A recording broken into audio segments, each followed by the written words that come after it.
Hey, what's up? Amelia here. Let's see what's making news.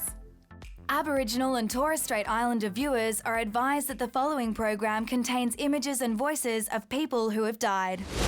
It's Reconciliation Week, and on this day 20 years ago, more than 250,000 people walked across Sydney Harbour Bridge to show their support for reconciliation.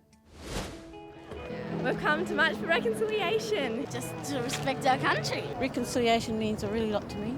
On the 28th of May 2000, 250,000 people walked across Sydney Harbour Bridge for reconciliation. It was the biggest political demonstration the country had ever seen.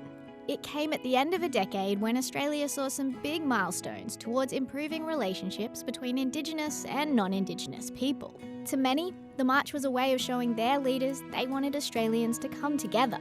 20 years on, it's still a really important symbol. Hi BTN, I'm Max. And I'm Isaac. Obviously, we weren't there, Because we weren't born yet. but our grandma was, and she's coming over to tell us all about it. Why did you want to walk? I wanted to be part of my community. I wanted my son and my nephews and my niece. I wanted the young ones to get a sense of community and a sense of being Aboriginal. How did you feel marching with everyone? I don't know the word to describe it. Maybe it made me feel connected. This is where I belong. This is my community. They say there was about 250,000 people, but I honestly believe there was much more than that. I'm sure there was, because it took a long time to walk across that bridge. The first ever manned SpaceX rocket launch had to be called off today because of bad weather. Astronauts were all prepped and ready to go, but minutes before liftoff... And Dragon SpaceX, unfortunately, we are not going to launch today. But don't worry, they'll try again on Sunday morning. The NRL is officially back in business tonight. The season was postponed back in March because of COVID-19, but now with a few important differences, it's about to kick off again. That and more in sport. First up, it'll be the Broncos versus the Eels. NRL boss Peter Vlandis copped a bit of heat when he said the NRL would return at the end of May. But now the time has come and the lights are all green. Fans are getting excited. So exciting, it's like jumping out of our skin. It's going to be a lot different, but I think the boys have probably been hanging out to play, so I think they'll give it all, regardless who's in the crowd. Teams are excited too. It just felt good to be walking back on our home turf and knowing that footy's around the corner. The NRL's hoping regular crowds can be back by the 1st of July. Scottish cycling legend Danny McCaskill has found ways to keep training, even from home.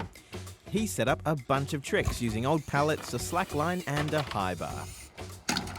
Oh, even professionals get it wrong sometimes. Why go to games when you can cheer from home? Well, at least that's what this Japanese app is trying to accomplish. The remote cheerer system sends real-life sounds that players on the field can hear. There's the option to cheer, clap, boo, or even record your own personal message. Hopefully, a nice one. Robots, minions, surprisingly nimble grannies. Be on your guard, because they're taking over. Look out! These highly advanced robots are taking over this shopping mall in Thailand. But for a good reason. They're here to help people stay safe by testing temperatures, spreading safety messages, and giving out hand sanitizer. And they're clearly very eager to do their jobs well. Speaking of public safety, Gru and his minions might have wanted to take over the world at one stage, but this announcement is all about trying to save it. Horse, practice physical distancing. I'm sorry, I did not see you there. I've been doing it my whole life. Or there. The animation studio behind Despicable Me teamed up with the World Health Organization to give everyone a reminder to wash their hands, social distance, and dance. And if dancing's your thing, then check out Ruth. This 88-year-old granny is taking over the world of TikTok, one fabulous video at a time. Her granddaughter set up an account for her, and one of her videos already has more than 30 million views. On you, Ruth. Want to see more dancing grannies? Well, you probably won't find them here, but you will find heaps of other stuff if you hit that subscribe button.